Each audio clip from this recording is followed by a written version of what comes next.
सभी को राधे राधे। आशा है आप सभी कुशल मंगल होंगे तथा स्वस्थ होंगे। कोकिला व्रत आषाढ़ मास की पूर्णिमा को मनाया जाता है। ऐसा माना जाता है कि कोकिला व्रत उन वर्षों में किया जाना चाहिए जब आषाढ़ अधिक मास होता है। दूसरे शब्दों में कोकिला व्रत तभी रखा जाना चाहिए जब आषाढ़ मास 2 माह के लिए आता है। इस मान्यता के अनुसार जब भी आषाढ़ का 2 मास होता है तो कोकिला व्रत सामान्य मास के दौरान करना चाहिए, न कि अधिक मास के दौरान। इस मान्यता का विशेष रूप से उत्तर भारतीय राज्यों में समर्थन किया जाता है। हालांकि कुछ क्षेत्रों में विशेष रूप से भारत के दक्षिणी और पश्चिमी भागों में आषाढ़ पूर्णिमा को कोकिला व्रत प्रतिवर्ष किया जाता है। कोकिला व्रत 2024 कोकिला व्रत शनिवार 20 जुलाई 2024 को कोकिला व्रत प्रदोष पूजा मुहूर्त है शाम के 6:45 से रात्रि 9:02 तक। अवधि 2 घंटे 17 मिनट। पूर्णिमा तिथि प्रारंभ है 20 जुलाई 2024 को शाम 5:59 से। पूर्णिमा तिथि समाप्त 21 जुलाई 2024 को अपराह्न 3:46 पर। कोकिला व्रत का इतिहास। कोकिला व्रत देवी सती और भगवान शिव को समर्पित है। कोकिला नाम भारतीय पक्षी कोयल को संदर्भित करता है और देवी सती के साथ जुड़ा हुआ है। कोकिला व्रत से जुड़ी किंवदंतियों के अनुसार देवी सती ने आत्मदाह कर लिया था। उसके बाद देवी सती ने अपना स्वरूप वापस पाने और भगवान शिव को पाने से पहले एक कोयल के रूप में 1000 दिव्य वर्ष बिताए। कोकिला व्रत मुख्य रूप से महिलाओं द्वारा मनाया जाता है। कुछ क्षेत्रों में आषाढ़ पूर्णिमा से श्रावण पूर्णिमा तक 1 महीने तक व्रत रखा जाता है। कोकिला व्रत के दौरान महिलाएं जल्दी उठकर पास की नदी या जलाशय में स्नान करती है। स्नान के बाद महिलाएं मिट्टी से कोयल की मूर्ति बनाकर उसकी पूजा करती है। ऐसा माना जाता है कि कोकिला व्रत का पालन करने वाली महिलाएं अखंड सौभाग्यवती होंगी। दूसरे शब्दों में जो महिलाएं कोकिला का उपवास रखती हैं, वे अपने जीवन में कभी भी विधवापन के दौर से नहीं गुजरेंगी और हमेशा अपने पति के सामने ही देह त्याग करेंगी। यह भी माना जाता है कि कोकिला व्रत के दौरान मिट्टी से बनी कोयल की मूर्ति की पूजा करने से प्यार और देखभाल करने वाला पति मिलता है। कोकिला व्रत का महत्व बताया गया है। कोकिला व्रत पूरे देश में महिलाओं द्वारा आषाढ़ पूर्णिमा पर मनाया जाता है। ऐसा माना जाता है कि जो कोई भी इस शुभ दिन को पूरी श्रद्धा से व्रत करता है, वह हमेशा के लिए वह अपने विवाह के लिए प्रतिबद्ध रहता है। यह भी कहा जाता है कि जो महिलाएं इस अवधि के दौरान उपवास करती हैं, उन्हें समृद्धि, सौभाग्य, कल्याण और धन की प्राप्ति होती है। अविवाहित महिला के लिए भी कोकिला व्रत का बहुत महत्व है।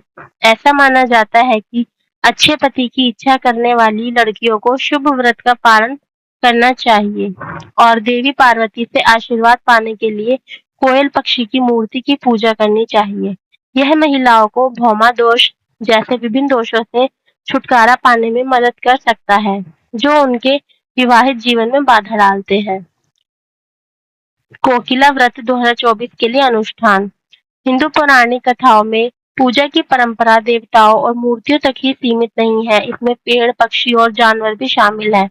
गाय विशेष रूप से एक ऐसा जानवर है जिसे पवित्र माना जाता है, क्योंकि ऐसा माना जाता है कि उसके अंदर तीनों लोकों सहित संपूर्ण ब्रह्मांड वास करता है। इसलिए कोकिला व्रत के दौरान गाय की पूजा करना अत्यंत महत्वपूर्ण माना जाता है। जिस दिन व्रत शुरू होता है, उस दिन कोकिला व्रत का पालन करने वाली महिलाओं को ब्रह्म मुहूर्त में यानी सूर्योदय से पहले उठना चाहिए और जितनी जल्दी हो सके सभी नियमित कामों को पूरा करना चाहिए। उसे आंवला के गूदे और पानी के मिश्रण से स्नान करना चाहिए। यदि यह अनुष्ठान अगले 8 से यह अनुष्ठान अगले 8 से 10 दिनों तक चलता है। व्रत की शुरुआत चने के आटे के गाढ़े पेस्ट से भगवान सूर्य की पूजा के साथ होती है और उसके बाद दिन की पहली रोटी गाय को अर्पित की जाती है। फिर हल्दी, चंदन, रोली, चावल और गंगाजल का उपयोग करके अगले 8 दिनों तक कोयल पक्षी की मूर्ति की पूजा की जाती है। यहाँ कोयल पक्षी देवी पार्वती का प्रतीक है। भक्त को सूर्यास्त तक उपवास जारी रखना चाहिए और कोकिला व्रत कथा को सुनकर और यदि संभव हो तो कोयल पक्षी को देखकर या आवाज सुनकर समाप्त करना चाहिए। स्त्री को ब्रह्मचर्य का पालन करना चाहिए, मन की शांत स्थिति बनाए रखनी चाहिए और इस पूरे समय किसी के लिए नकारात्मक या दुर्भावनापूर्ण विचार नहीं रखना चाहिए। कोकिला व्रत की कहानी इस प्रकार है। दक्ष प्रजापति नाम के एक राजा थे, जो भगवान विष्णु का भक्त थे। देवी सती उनकी पुत्री थी, जो शक्ति का अवतार थी। प्रभु शिव को पति रूप में पाने के लिए सती ने महल की सुख सुविधाओं को छोड़ दिया, कठोर तपस्या की। उन्होंने भोजन और पानी का त्याग कर गहरी समाधि लगाई। कुछ समय के लिए वह दिन में केवल एक पत्ता खाती थी और फिर उन्होंने इसे भी छोड़ दिया। उसकी माँ जंगल में उसके पास गई और उसे खाने के लिए मनाने की कोशिश की, लेकिन उसने एक निवाला छूने से इनकार कर दिया। इस संयम ने उन्हें उमा नाम दिया। उसने भी अपने कपड़ों से दूर रहने का फैसला किया। उसने इस स्थिति में कठोर ठंड और भीषण बारिश का सामना किया, केवल अपने भगवान का ध्यान करना जारी रखा। इसलिए उनका नाम अपर्णा पड़ा।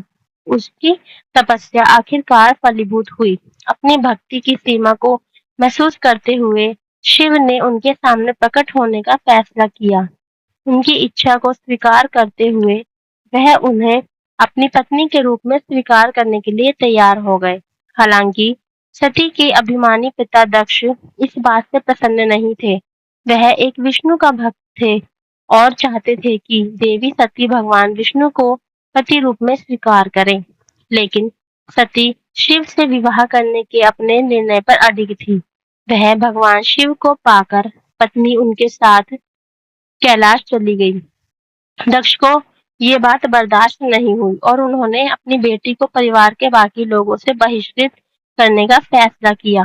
शादी के तुरंत बाद दक्ष ने अपने महल में एक भव्य यज्ञ का आयोजन किया, जहां उन्होंने सभी राजाओं, राजकुमारों, देवी देवताओं को भाग लेने के लिए आमंत्रित किया। हालांकि उन्होंने सती या शिव को आमंत्रित नहीं करने का फैसला किया। वह अभी भी अपनी बेटी की शादी से नाखुश थे, इसलिए उन्होंने शिव सती के अपमान की योजना बनाई। यज्ञ के बारे में जानने पर सती ने शिव से अपने साथ जाने की अनुमति मांगी, परंतु भगवान शिव ने सती को मना करते हुए समझाने की कोशिश की।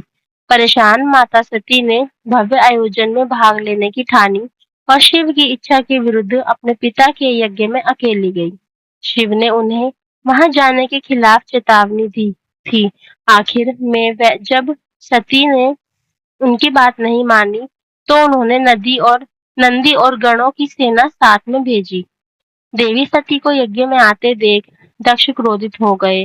साथ ही सती और शिव का अपमान करना शुरू कर दिया। उन्होंने यह स्पष्ट कर दिया कि न तो उनका और न ही उनके पति का वहां कभी भी स्वागत किया जाएगा। सती ने अपने पिता से बात करने और उन्हें शांत करने की कोशिश की, यह बताते हुए कि शिव कितने अद्भुत पति हैं और उनका विवाह कितना खुशहाल है। पर दक्ष ने बस सती पर चिल्लाते रहे और उन्हें और शिव को वहां मौजूद सभी मेहमानों के सामने अपमानित करते रहे। दक्ष ने क्रोध में देवी सती को 10,000 वर्षों तक कोयल पक्षी होने का श्राप दिया। सती ने शैलजा के रूप में पुनर्जन्म लिया और आषाढ़ के पूरे महीने में भगवान शिव को अपने पति के रूप में वापस पाने के लिए उपवास किया।